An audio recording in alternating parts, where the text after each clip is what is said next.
semua, kami dari kelompok 3 mata kuliah Sistem Informasi Kesehatan akan mempresentasikan tentang pelayanan kesehatan telehealth. Sebelum itu, ini adalah nama-nama anggota dari kelompok kami. Disimak videonya ya. Yang pertama, apa itu telehealth? Telehealth merupakan perluasan dari telemedis. Jika telemedis fokus pada aspek kuratif, sementara telehealth meliputi aspek pencegahan, promotif, dan kuratif. Terkait dengan implementasi telehealth, beberapa studi menyampaikan isu yang perlu diperhatikan adalah kebutuhan skalabilitas, fleksibilitas, keamanan dan privasi, autentikasi, kontrol akses, interoperabilitas, dan kemudahan penggunaan. Isu juga penting adalah pemantauan pasien dan penjadwalan. Pemantauan pasien menjadi persyaratan utama dalam penyediaan layanan kesehatan, terutama untuk kalangan lanjut usia dan disabilitas yang memerlukan layanan kesehatan spesifik. Secara umum, sistem pemantauan pasien membutuhkan sinyal kegawat daruratan, organ vital, dan rutin, penyampaian pesan dan waktu yang memadai, perjalanan tanpa gangguan, dan dapat memberi peringatan kepada penjaga maupun dokter selama masa gawat darurat. Sistem pemantauan harus memiliki sumber daya listrik, dukungan terhadap perangkat, dan tidak menggunakan baterai. Reliabilitas, skalabilitas, kerahasiaan, dan privasi. Sementara penjadwalan merupakan proses untuk menentukan bagaimana pengalokasian sumber daya dari berbagai tugas. Studi terkait perkembangan telehealth Indonesia pernah membahas mengenai pengembangan sistem telehealth cerdas di Indonesia dengan menggali kemajuan dan tantangan pengembangan tele-EKG dan tele-USG.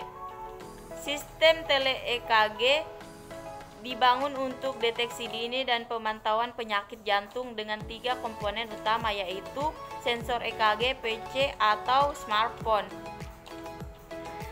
dan server sensor EKG digunakan untuk mendapatkan sinyal detak jantung dari pasien, kemudian direkam dan diproses untuk kemudian diklasifikasikan dalam memproduksi kondisi pasien secara otomatis, sehingga diketahui apakah dalam kondisi normal atau memiliki gejala penyakit jantung. Selanjutnya sinyal dikirim ke server untuk diverifikasi oleh ahli jantung, sementara tele-USG dikembangkan untuk memantau pertumbuhan janin. Fungsi utama dan sistem tele-USG adalah pengukuran biometrik janin secara otomatis dan deteksi gangguan. Yang kedua, tujuan telehealth. Telehealth dalam keperawatan bisa dikembangkan untuk digunakan dalam bidang pendidikan maupun bidang pelayanan keperawatan. Dalam bidang pelayanan keperawatan, telehealth dapat membantu kegiatan asuhan keperawatan pada pasien di rumah atau dikenal dengan home care.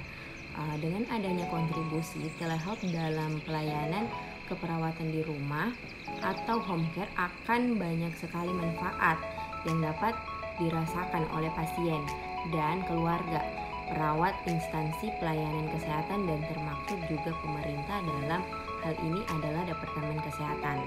Namun demikian, untuk bisa mengaplikasikan telehealth dalam bidang keperawatan banyak sekali tantangan dan hambatan, misalnya faktor biaya, sumber daya manusia, kebijakan, dan perilaku. Selanjutnya, manfaat telehealth. Di sini saya akan membahas mengenai sistem informasi mengenai telehealth. Telehealth didefinisikan sebagai teknologi telekomunikasi yang digunakan untuk meningkatkan kesehatan pelayanan kesehatan di daerah yang memiliki masalah pada kondisi geografis, akses tingkat sosial, dan lain-lain. Adapun beberapa manfaat penggunaan dalam aplikasi telehealth, yakni yang pertama yaitu efektif pada intervensi terapi modalitas, yang kedua meningkatkan kesadaran pasien untuk patuh obat dan mengurangi komplikasi, dan ketiga menjadi sistem monitoring pada pelayanan penyakit kronik pasien, yang keempat efektif memberikan intervensi kesehatan yang terjadi dalam waktu yang bersamaan, dan yang terakhir yang kelima memberikan keefektifan waktu dan efisiensi intervensi karena pelaksanaan intervensi dilakukan secara fleksibel. Di sini saya akan menjelaskan output dari telehealth. Telehealth itu menggunakan jaringan nirkabel pada sistem informasinya. Tidak seperti zaman dahulu, mereka itu jika ingin bertemu itu bertatap muka langsung, face to face. Tidak seperti sekarang dengan adanya telehealth, mereka itu dapat berkomunikasi jarak jauh. Seperti mereka menggunakan email, menggunakan telepon, menggunakan video conference, dan menggunakan SMS dalam berkomunikasi antara pasien dan perawat, sehingga keefektifan waktu dalam pasien dan perawat itu baik. Nah, pasien dan perawat itu dapat berkomunikasi secara fleksibel sesuai dengan waktu yang telah ditentukan. Pelayanan telehealth ini memberikan fasilitas dalam bentuk alarm pada pasien dengan menggunakan metode mobile health. Mungkin itu saja yang bisa saya sampaikan. Kurang dan lebihnya mohon dimaafkan. Assalamualaikum warahmatullahi wabarakatuh.